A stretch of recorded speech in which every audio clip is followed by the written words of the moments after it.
and ignorant. Okay, and you need to allow them to shed their ignorance and guide them. And it is something which doesn't happen in one session. It doesn't happen in a 15-minute session or anything like that. It is a journey where you become their friend, philosopher, and a guide. And when we say that you are going to become a counselor, this is something which is very interesting because it doesn't fit into an existing medical model. Okay? Why do you want to sit and hold their hands and listen them whine and cry? And this is several of my physician doctors, they ask me, God, do you have time to listen to all these things? I said, what else do I need to do? Because if they don't do that and you don't guide them that how they should think about their situation in life, they're all constantly going to be stuck with that. By you crying in front of me and me judging that you are depressed and you need a chemical to reset certain things in your chemicals is absurd and weird. There's fundamentally something wrong in here. I have to lend my shoulders for you to cry upon. I have to hold your hands and listen to you and things like that.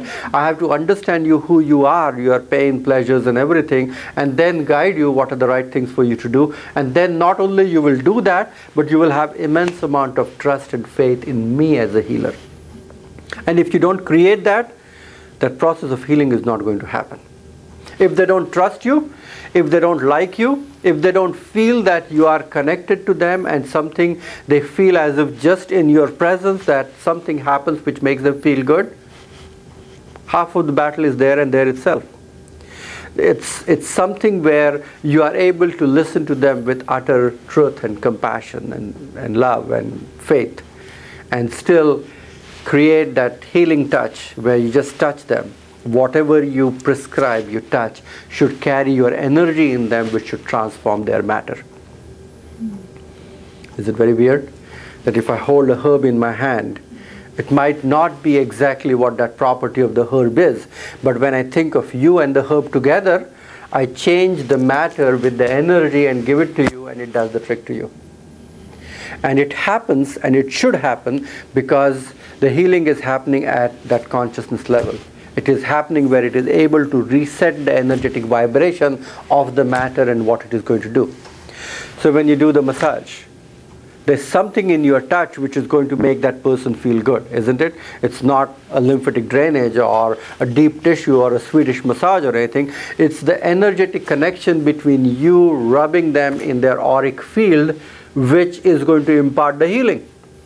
And why do we need to beat around the bush by telling them that this is the way that you will be feeling good or bad? It is an electromagnetic connection which is going to reset the distorted patterns of your vibrations. So at a quantum mechanical level, you are the stronger magnet in this reaction. Do you understand what I'm saying? You are the stronger magnet in this reaction because you are the one who should help them and reset them and charge that weaker magnet properly. But if you yourself are messed up, you yourself are doing all the unwanted things in your life and you are so weak and scattered and shabby and shallow, whatever you say and do is not going to help others. So the message is, and the punchline is, you need to walk your talk, you need to do your own sadhana first, you need to do everything what you tell others first before. You don't even have to tell them thereafter. They can feel it. They can connect with that. And that is the key. Because what we see currently in medicine is that I see my colleagues and doctor friends tell one thing to their clients every day: don't smoke, don't drink, don't do this, don't do that. And they themselves don't do anything of this. Whether it is yoga, whether it is meditation, whether it is eating certain foods, whether it is eating in certain places and everything, it is a great responsibility where you are doing your sadhana or not, whether you are doing your job to be capable of doing things or not. In the olden days, the king used to keep a kind of a watch in the kingdom that how the Vaidyas means the Ayurvedic doctors, how they are practicing and everything.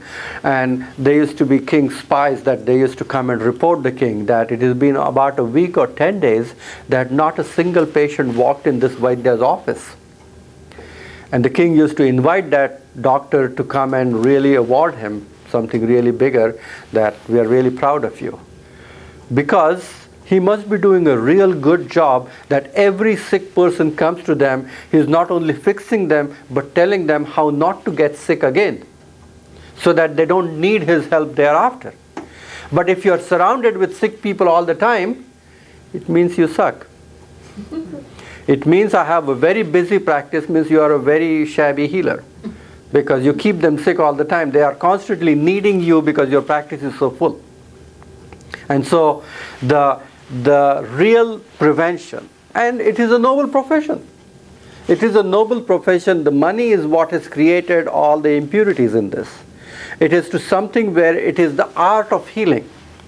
In Europe, still it's called as BA in medicine, isn't it? Bachelor of Arts in medicine. And we have lost the art. We are just bugging around about science only now. It's the science and art both.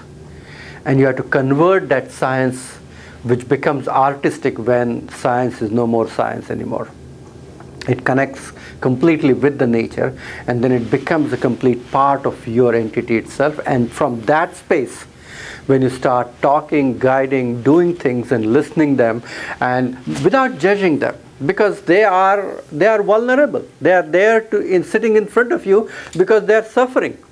And for you to spank them and kick them and tell them that this is what is, you are a tiny little poor creature there, and I am a spiritually evolved, enlightened person here, and I can't fix you because you are all dull and ignorant, doesn't matter.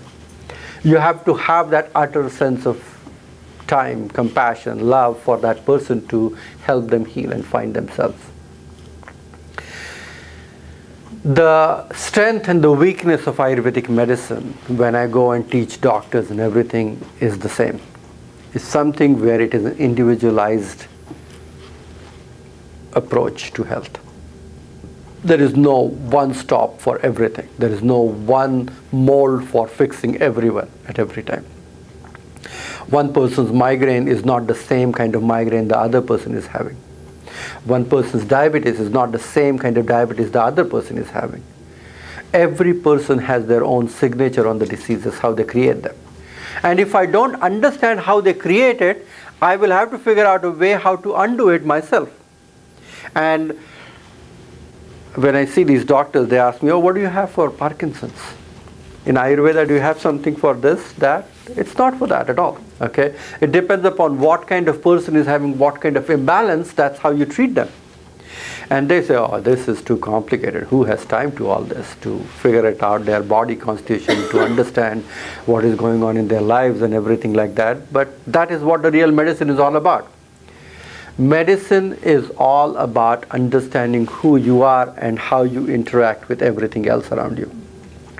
And if you look back at who you are right now and what you have done to yourself for last 20, 30, 40 years, you are impregnated and coated with so much of thoughts, notions and ideas, the way you were raised, the way you have led your life, the way you have affected yourself and the way you have created yourself is something which is become a nature which is very difficult for you to undo that.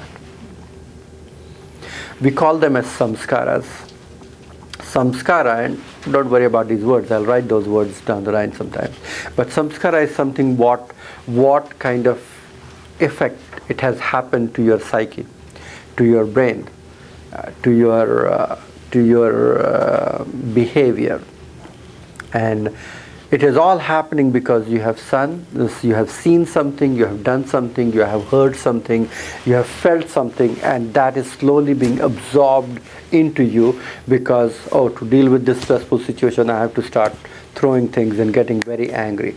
To make this thing happen the way I want, I have to be too tough and too strong and very domineering and controlling and not allow any loose ends and things like that. If I want to do it my way, this is the way I want to do it thing.